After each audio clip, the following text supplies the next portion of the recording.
आपल्या परिसरातील राजकीय, क्राईम व सामाजिक अपडेट जाणून घेण्यासाठी पाहत रहा स्टार वन न्यूज वर्तमान।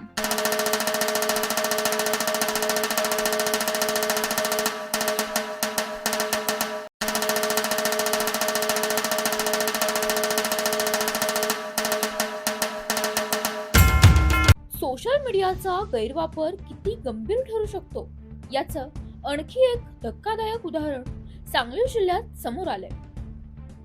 फेक इंस्टाग्राम अकाउंट तयार करून एका महिलेसह तिच्या कुटुंबियांचे फोटो बदनामीकारक मजकुरासह प्रसारित केल्याप्रकरणी विटा पोलिसांनी गुन्हा दाखल केलाय।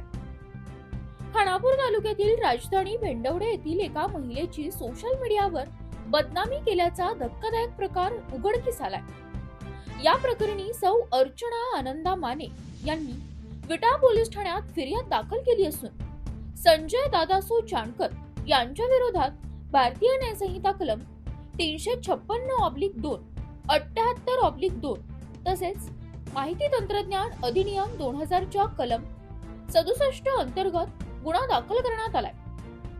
फिर्यादीनुसार गेल्या जवळपास 1 वर्षापासून विठ्ठल हनुमंत या नावाने बनवण्यात आलेल्या कथित फेक इंस्टाग्राम अकाउंटवरून फिर्यादी, तिची बहीण आणि आईचे फोटो बदनामीकारक मजकुरासह सोशल मीडियावर प्रसारित करण्यात येत होते।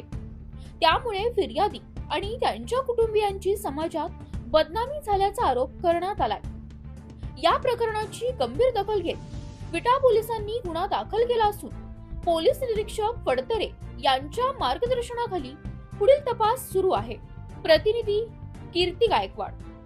अशा बातम्या पाहण्यासाठी आमच्या चॅनेलला लाईक, शेअर, सबस्क्राईब करा।